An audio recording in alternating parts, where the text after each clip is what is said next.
nos ambassades reçoivent-ils le financement du gouvernement ou c'est déjà abandonné, oublié, ou c'est quelque chose auquel on ne s'imagine et pense jamais? Bonjour, bonsoir.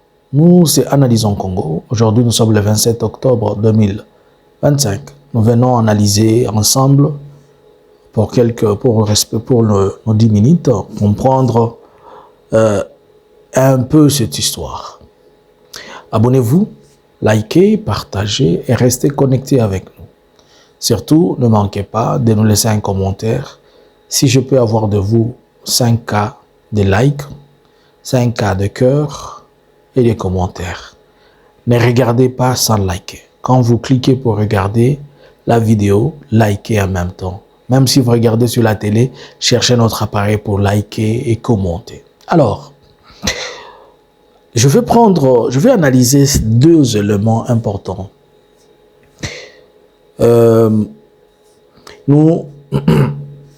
J'ai suivi hier, le 26, le général de la FRDC, Sylvano Ekenge.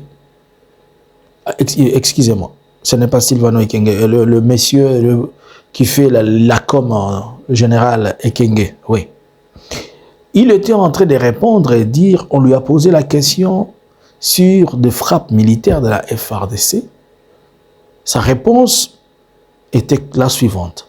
Nous ne sommes pas une église où il est dit que si on vous gifle sur la joue droite, vous tournez la joue gauche. Nous ne faisons que répliquer et répondre à multiples attaques ou bien multiples provocations de la part de la AFC. Ça, c'était sa réponse. Mais la réponse du général, elle est contradictoire par rapport à la réponse du gouvernement. Le 23 octobre, hier, lui, il a fait sa sortie le 26. Le 23 octobre 2025, le porte-parole du gouvernement, M. Patrick Mouyaya, dit ceci. Nous n'avons pas bombardé, ou bien nous n'avons pas provoqué, ou nous n'avons pas largué de bombes. Nous savons celui qui ne respecte pas le cessez-le-feu, celui qui viole le cessez-le-feu, c'est lui qui dit, nous savons où, quand et comment, c'est là qui tue à Rutshuru, à Masisi, un peu partout. Le 22 octobre, M. Corneille Nangaa va faire une sortie, si j'ai bonne mémoire. Et dans sa sortie médiatique, une conférence de presse, comme ils le font toujours d'une manière collégiale, il va s'exprimer et on va accuser le gouvernement congolais. Et il va aller trop loin, il dit qu'ils ont même informé la médiation. Ils ont écrit plusieurs fois, il n'y a pas de suite.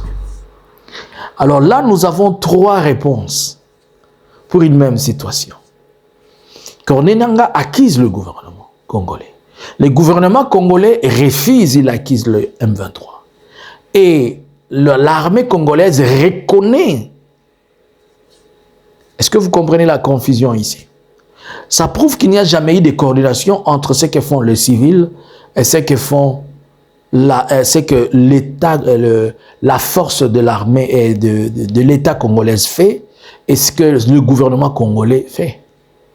Car le gouvernement a sa propre version et l'armée a sa version contraire. Ils n'ont pas de point de divergence, ils n'ont pas de point de contact. C'est ainsi que ça prouve et ça démontre que même sur le terrain, il y a deux ordres. Il y a l'ordre du gouvernement, il y a aussi l'ordre de l'armée, y compris le troisième ordre, celui de la présidence. Dans les cas espèces, si la FARDC reconnaît avoir bombardé, c'est que la FARDC s'accuse d'être en violation de cessez-le-feu. Et si la FARDC est en violation de cessez-le-feu, elle reconnaît qu'elle viole le cessez-le-feu puisqu'ils disent qu'ils ne sont pas l'église, ils bombardent. Ils se vantent d'avoir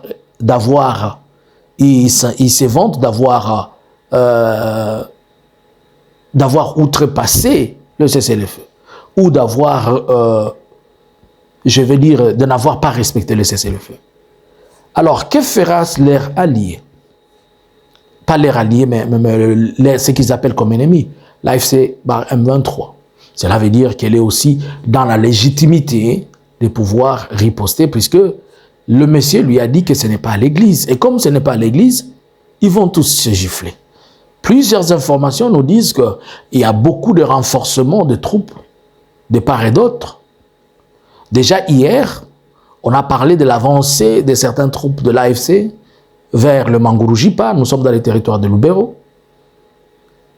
Mais nous attendons un peu avoir la confirmation. Mais certains de paysans étaient entrés déjà, la population était en mouvement, elle fouillait, car il y a eu des affrontements. Le gouverneur de la province, qui est basé à Beni, il prétend que c'est un groupe incontrôlé qui s'est affronté avec l'AFC M23. Je pense que c'est dans l'optique de garder l'esprit de ces cessez-le-feu, mais en réalité, quand on parle des groupes incontrôlés, ce sont les Wazalendo FARDC qui attaquent. Que pensez-vous de cette confusion-là? Le gouvernement qui a sa version et l'armée a sa version. Est-ce que le désordre qui s'observe, même sur le plan communicationnel, ces désordres-là ne peut pas affecter ou n'affectent pas totalement la structure même de l'armée, la chaîne de commandement et les opérations militaires? On réfléchit un peu, non?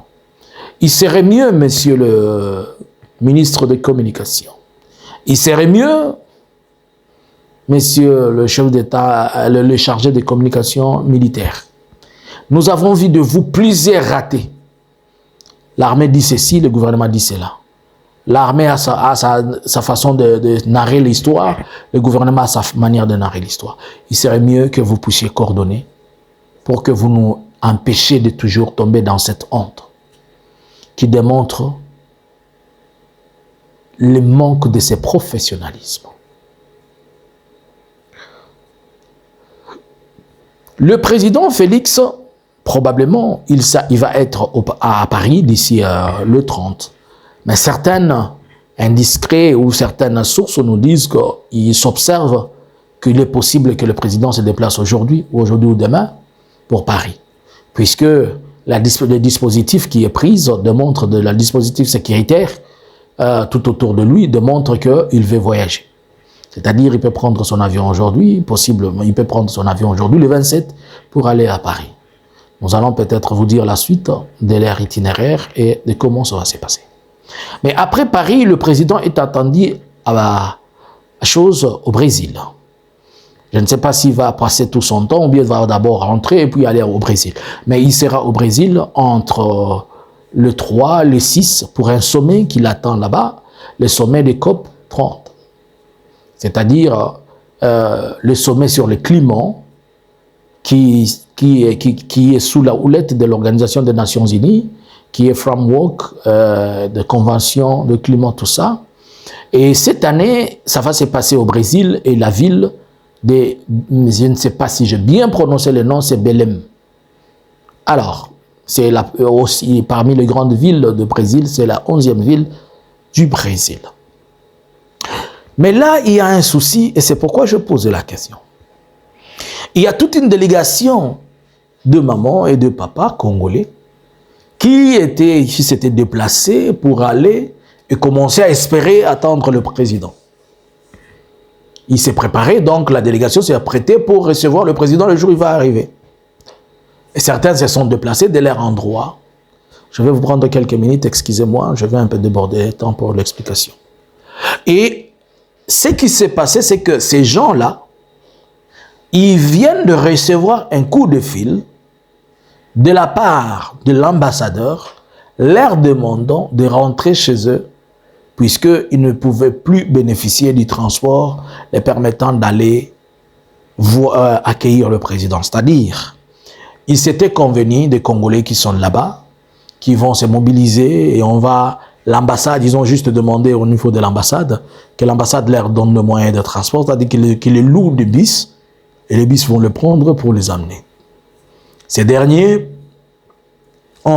prétendent avoir reçu un coup de fil. Bon, Nous allons peut-être savoir après, est-ce que c'est une désorganisation ou comment. Mais toute la question, là au moins je me pose, nous savons ce désordre congolais là, c'est inné là.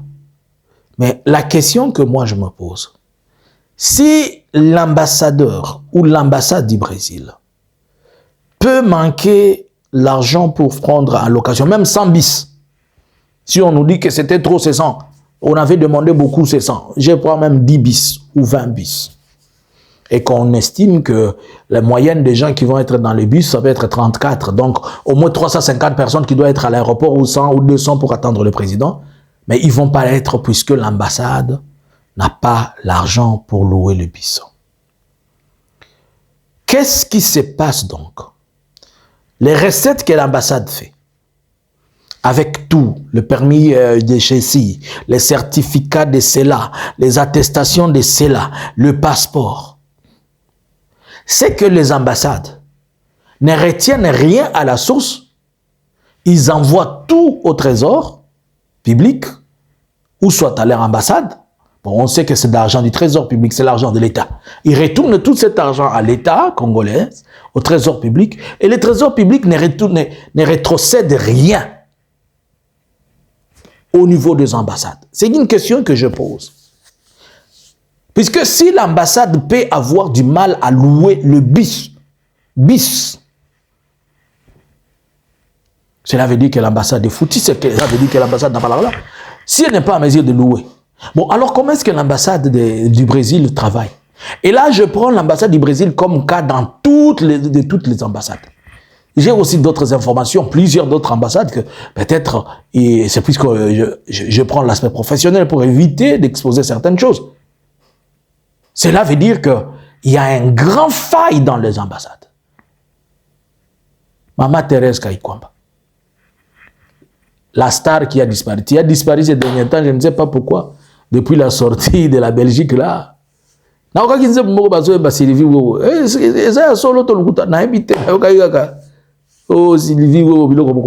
c'est pas grave.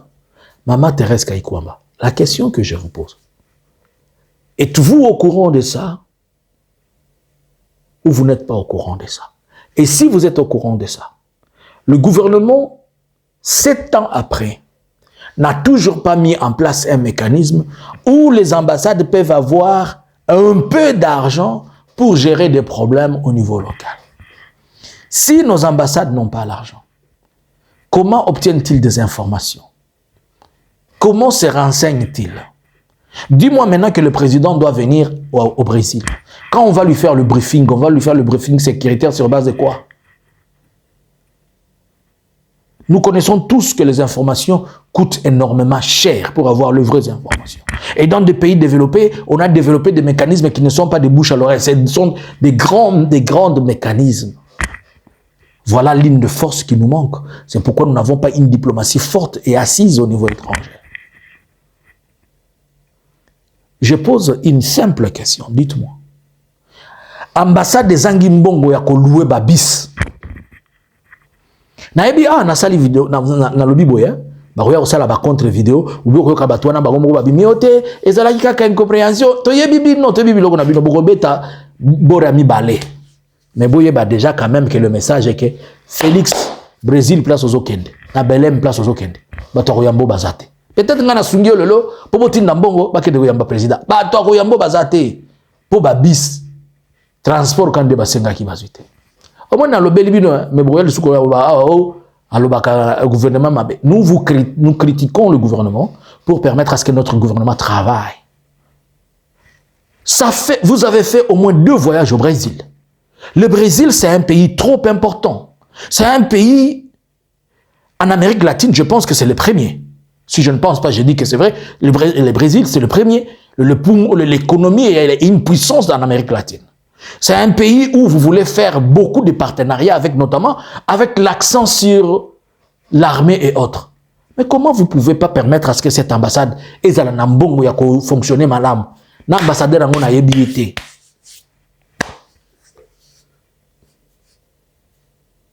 Et au Brésil, il y a beaucoup de Congolais. C'est comme Bongo, on a un papier, un passeport, nous sommes Kinshasa. Kinshasa besoin de ça sur la montée banco. C'était une question que nous prenons comme ça, mais c'est une question vraiment capitale. Est-ce que les ambassades de la RDC à l'étranger, même si on ne va pas dire quand même on ne peut pas doter tous les 152 ou je ne sais pas les ambassades, ou je ne sais pas comment vous le faites, mais au moins les ambassades clés. Je pense, et vous allez voir qu'en Europe, on considère peut-être 3 ambassades. Hein. L'ambassade de la France, de la Belgique et de Londres. Ce sont les grandes ambassades qui sont considérées. Puisque les autres, par exemple, l'ambassade de la Suède, elle dessert Danemark, Finlande, Norvège, tout le monde. Bon, parce que c'est proche. Et les autres. Alors, ces ambassades-là que vous prenez comme des satellites, comme des piliers là. Mais pourquoi ils n'ont pas l'argent pour fonctionner? Vous allez à l'ambassade, on vous fait payer un passeport pour 300. Et là, vous avez la queue, peut-être il y a 3000 personnes qui sont en train d'attendre ça. Et ils ne peuvent, vous ne pouvez même pas les rétrocéder, même à 50 € pour des problèmes et des situations telles que ceci. On a vu lorsqu'il y avait la mort de la petite Alexandra au Canada, comment l'ambassadeur de là, il balbutiait, cherchait des mots, il ne trouvait pas. Il n'avait ni influence ni quoi. On les respectait juste sur base des lois internationaux concernant la diplomatie, mais sur le plan de fond. La diplomatie congolaise, vous qui nous avez dit que vous avez retourné la RDC sur les rails ou dans, je ne sais pas, dans la Société des Nations, nous voyons comment elle est retournée. Remédier à cette situation. Bonjour, bonsoir.